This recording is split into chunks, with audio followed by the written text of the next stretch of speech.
Hello guys, welcome back again to my channel. Bersama saya Hansan di sini, dan seperti biasanya setiap harinya saya akan buatkan video seputar cryptocurrency. So bagi kalian yang tertarik seputar cryptocurrency, boleh aja langsung bantu saya like dan juga subscribe. Jangan lupa juga untuk hidupkan lonceng notifikasinya supaya kalian gak ketinggalan update terbaru seputar cryptocurrency. Oke, pada hari ini guys, kembali kita akan bahas seputaran Bitcoin, dan hari ini banyak sekali berita penting yang perlu kalian ketahui. So stay tune terus sampai akhir video. Namun sebelum itu kita bakal mulai dari CoinMarketCap terlebih dahulu. Per hari ini secara global market cap kripto berada di angka 902 miliar dolar atau naik sekitar 3,47%. Nah, Bitcoin sendiri di angka 20.200-an, Ethereum 1.115, BNB 232, XRP 0,32, Cardano 0,43, Solana 34, dan Dogecoin ada di urutan ke-10 dengan harga 0,061 dolar. So, per hari ini kita melihat market rata-rata dalam keadaan hijau, walaupun ada sebagian kecil yang merah gitu ya, tapi banyakkan hijau. Walaupun kenaikan dan penurunannya itu nggak terlalu signifikan, hanya kurang lebih 0, sekian persen.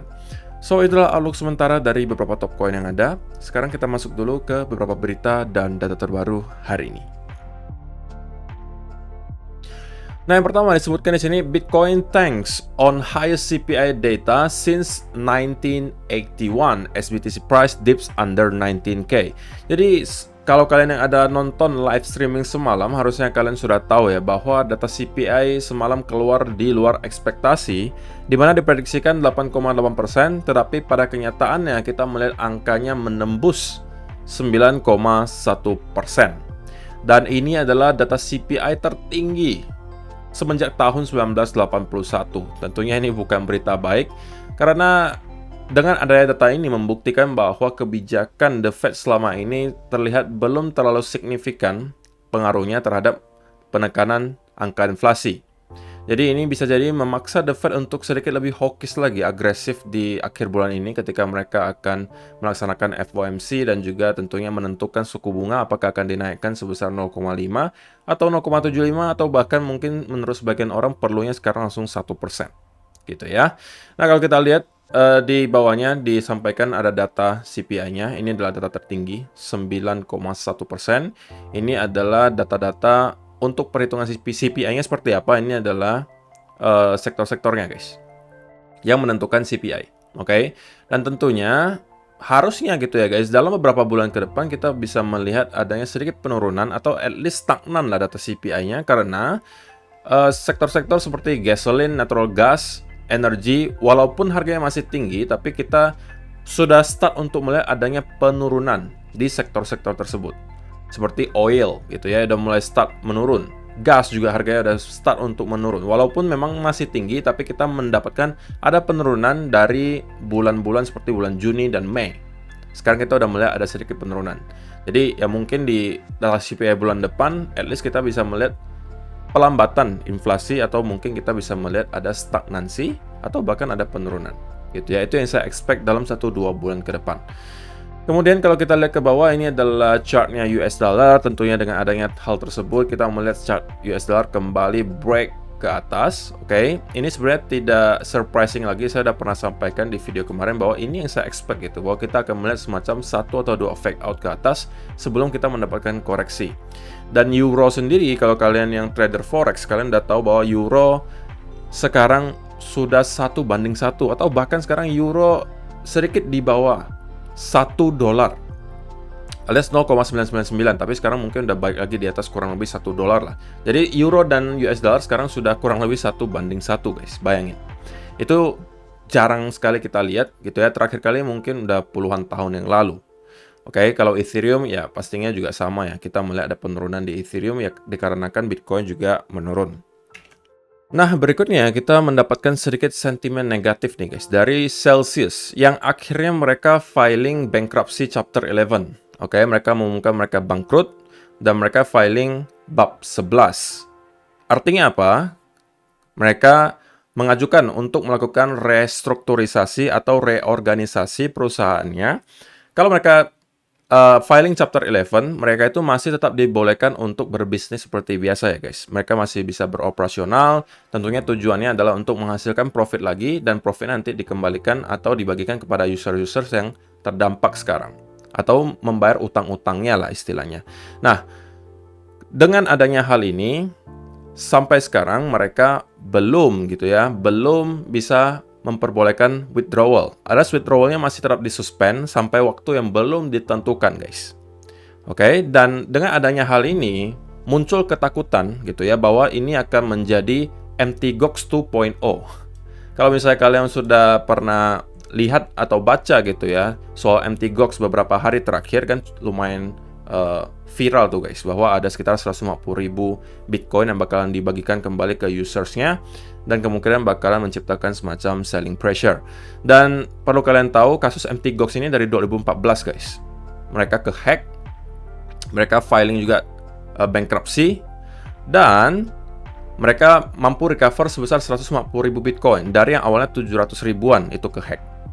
Tapi 150.000 itu tidak bisa langsung dikembalikan, tapi menjadi barang sitaan. Oke, ketika masalahnya sudah diselesaikan, baru tahun ini direncanakan mereka bisa membagi-bagikan Bitcoin yang di-recover tersebut. Bayangin, 2014 sampai sekarang berarti 8 tahunan guys.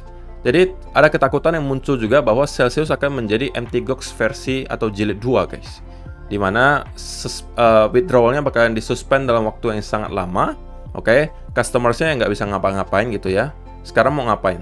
Withdrawalnya nggak bisa, udah disuspend. Ya berharap aja pasrah gitu bahwa sewaktu-waktu si Celsius dapat kembali bangkit gitu ya, operasionalnya berjalan kembali baik, menghasilkan profit dan bisa mengembalikan uangnya ke mereka. Jadi itu adalah yang kedua. Bagaimana menurut kalian guys tentang Celsius ini? Apakah ini kembali akan menciptakan selling pressure di market? Ataukah menurut kalian ya market udah kayaknya kebas gitu guys? Kenapa kebas? Karena dari berminggu-minggu yang lalu atau bahkan dari bulan-bulan lalu, kita mungkin hampir setiap minggu ya dihajar berita-berita buruk dari kanan kiri, diawali oleh crash-nya Luna, kemudian tiba-tiba merembet kemana-mana gitu ya, dan sampai sekarang sepertinya kita setiap minggu itu bakalan dapat ada berita-berita negatif seperti ini. Apakah market sudah mulai kebas gitu ya? Kita juga nggak tahu. Ataukah kita masih mempunyai banyak sekali orang-orang yang ngantri untuk mau jualan? Ya, kita bakalan lihat nanti. Yang berikutnya, 3 reasons why Bitcoin is struggling to flip to 20k to support gitu ya. Wah, ini beritanya menarik nih. Apa yang menyebabkan kira-kira 20.000 itu menjadi area yang sangat sulit gitu ya kelihatannya untuk dijadikan sebagai area support. Nah, yang pertama, menurut artikel di sini bahwa kenaikan yang kita lihat selama beberapa minggu terakhir itu salah satu, bukan kenaikan ya, tapi sideways movement gitu guys. Ada yang naik, ada turun, ada yang naik, ada turun. Tapi menurut artikel ini, kenaikan yang biasa kita lihat itu juga ada andil dari wash trading. Alias kalau kalian tahu, Binance kan kemarin sempat meniadakan fee ya untuk orang-orang yang beli Bitcoin. Fee-nya tidak ada sama sekali. Jadi ini menciptakan wash trading, alias orang-orang berebut beli Bitcoin karena tanpa fee guys. Kalian misalnya beli Bitcoin di 19.400, ya kalau naik 19.500 kalian bisa langsung jualan lagi, nggak ada fee kok. Nah, itu yang membuat mungkin volume tiba-tiba meningkat gitu ya di Binance khususnya, dan itu dikatakan gitu ya menciptakan semacam kenaikan di market. Jadi menurut mereka kenaikan yang terjadi kemarin itu ya bukan murni, tapi hasil dari wash trading. Kemudian dari segi Fear and Greed Index, tentunya kita masih mendapati kita berada di area yang fear gitu ya. Kita belum pernah melihat angka netral terjadi selama berbulan-bulan yang ada fear dan extreme fear. Kalau soal untuk data on-chain-nya, kita masih melihat outflow masih tetap sama guys. Dari tahun 2020 hingga sekarang, kita melihat ada outflow terjadi besar-besaran, alias orang-orang sepertinya gitu ya. Antara memang kita melihat banyak sekali orang-orang melakukan akumulasi dan kemudian menarik keluar dari exchange, atau memang sekarang orang udah menyadari gitu bahwa exchange itu tidak seaman yang mereka kira, dan mereka mengamankan sebagian aset mereka itu keluar dari exchange dan di hold di cold wallet. Jadi itu semuanya terakumulasi dan menciptakan outflow yang cukup besar. Bahkan di bulan-bulan ini kita juga melihat outflow yang cukup tinggi. Bahkan kalau kalian lihat dari datanya, dari tahun 2017 hingga sekarang, bulan-bulan ini adalah outflow yang terbesar yang pernah kita lihat selama beberapa tahun terakhir. Oke? Yang di bawah ini mungkin sedikit lebih ke arah teknikal gitu ya. Menurut si Jarvis Labs, kita ada mendapatkan 2 titik likuidasi di atas dan di bawah. Tentunya kalau misalnya di sini berarti banyak sekali orang-orang yang short di sini ya guys. Dan kalau kita nyentuh ke sini kemungkinan bakal ada short squeeze. Oke, di sekitaran 25.000. Tapi kalau misalnya kita ternyata bakalan break ke bawah, tentunya di sini juga banyak orang naruh stop loss ya. Kalau ini yang terjadi, berarti kita juga akan mendapatkan sedikit long squeeze, gitu ya. Jadi ini adalah data yang menurut saya jadikan tambahan saja. Oke, sebelum kita masuk ke chart, saya pengen ingatkan juga salah satu partner kita di channel ini adalah Bybit. Selain kalian bisa staking fleksibel dengan APY yang cukup tinggi, kali ini Bybit juga lagi adain launchpad. Ini adalah salah satu cara juga di mana kalian tetap bisa menghasilkan uang tambahan ketika di bear market, yaitu adalah mengikuti launchpad. Kalau misalnya kalian lihat sekarang kayak Binance itu kan jarang banget ya guys. Kalau di Bybit itu masih sering gitu. Dalam 1 bulanan terakhir saja mereka ada beberapa launchpad. Di sini WLKN, OBX, dan kali ini lagi ada SLG. Dan menariknya kalian tuh nggak perlu lagi hold token BitDAO untuk dapat ikuti launchpad ini. Kalian juga bisa pakai USDT subscription-nya. Oke, jadi kalian commit USDT-nya untuk dapatkan alokasi di project ini. Jadi kalian nggak perlu repot-repot beli BitDAO-nya, tapi tentunya kalau kalian beli BitDAO ya ini udah pasti ya tergaransi dapat alokasinya. Kalau ini lottery sistemnya. Kalian commit USDT-nya, kalau hoki kalian bakalan dapat alokasinya, kalau misalnya tidak, ya kalian bisa ikut lagi launchpad berikutnya, dan USDT kalian dikembalikan gitu. Dan seperti yang kalian ketahui, kalau di launchpad Bybit itu, secara historis ya, kita udah pernah bahas, itu kenaikannya minimal 500%, 700%, ada yang sampai 1000% biasanya. Jadi antara ratusan sampai ribuan persen. Jadi ini adalah salah satu cara untuk kalian bisa menambah-nambah uang lah gitu guys. Ketika di bear market, kalian bisa coba untuk staking commit USDT-nya. Atau kalian mau tergaransi dapatnya ya subscription-nya pakai BitDAO. Oke, jadi kalau misalnya kalian belum punya akun Bybit, kalian bisa langsung aja klik dulu link yang ada di kolom description box di bawah untuk mendaftar. Karena kalau kalian menggunakan link tersebut, kalian berkesempatan memenangkan reward hingga 4.000-an dolar. Gitu ya, dan juga tentunya kalian bisa mengakses berbagai fitur yang ditawarkan di sini. Selain stakingnya APY-nya tinggi, di sini kalian juga bisa ikutan launchpad yang sering banget dilakukan.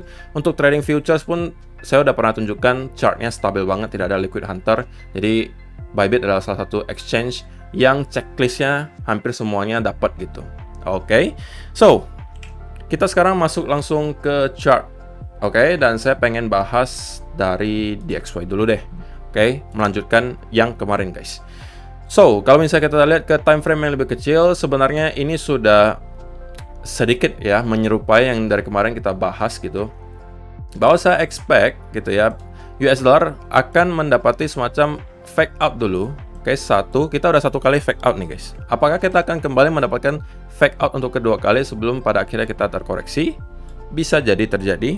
Oke, terlebih lagi tentunya sekarang kita melihat atas CPI-nya cukup tinggi ya. Ini juga tentunya membuat buying pressure lagi di US dollar. Oke.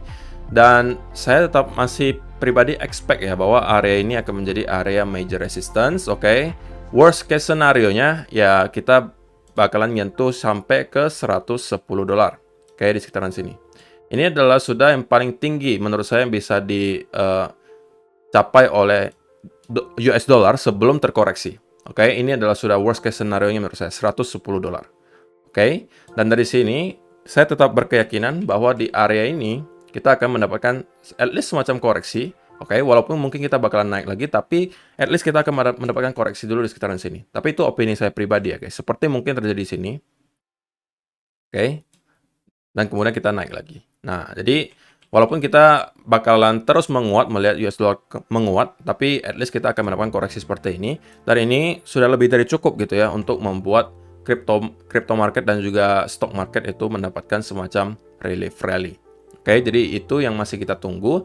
Ingat, ini kita bahasnya di weekly chart. So perlu proses guys. Perlu proses. Jangan kalian tidak sabaran dan pengennya cepat aja gitu. Kok kapan nih kok katanya US dollar terkoreksi? Nggak ada nih kok, sampai sekarang masih naik kok. Jadi saya nggak mau lagi ya baca ada komentar seperti itu karena udah saya jelaskan bahwa kita analisanya itu di time frame weekly guys. Jadi perlu proses.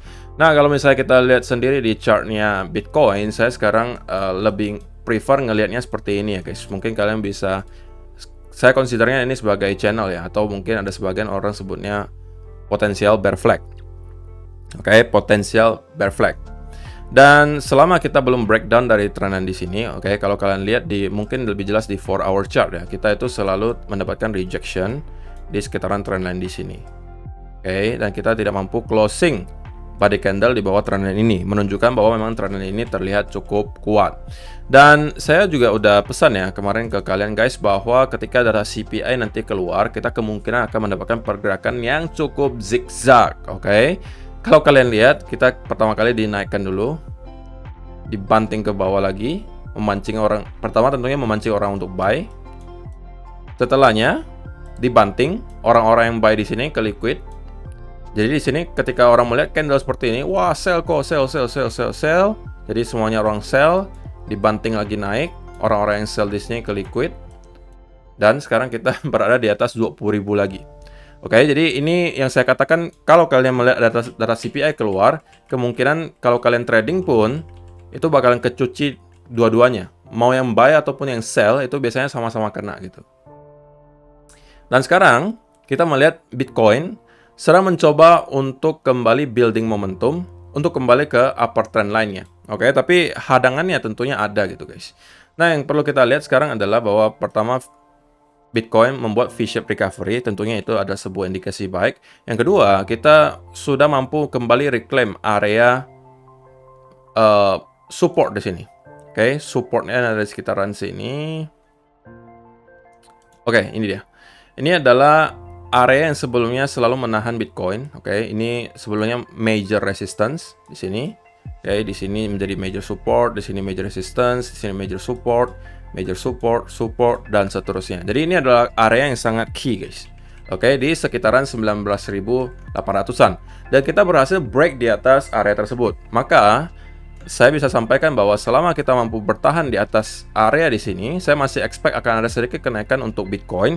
Minimal ya guys, minimal mungkin kita bakalan nge-retest ke sekitaran area trendline di sini. Oke, jadi saya masih bisa melihat Bitcoin akan at least untuk push sekali lagi ke atas ke sekitaran 20.500. Kalau kita mampu break di atas area ini kemudian consolidate di atas area tersebut, maka ini bisa jadi pertanda bahwa kita akan move higher. Mungkin bisa jadi menuju ke area trendline lagi di sini. Oke, jadi pertama yang harus dilakukan kalau memang kita akan melanjutkan kenaikan ke atas adalah kita break di atas trendline tersebut terlebih dahulu. Terlebih lagi kalau misalnya kita mampu untuk break di atas Fibo 0,618 gitu ya. Kalau sekarang kita masih di 0,382, kalau kita udah mampu reclaim di atas 0,18 gitu ya dan consolidate di atas area tersebut, ini juga adalah pertanda yang sangat baik dan kemungkinan probability untuk kita kembali nge-retest area upper trendline-nya itu semakin besar. Oke.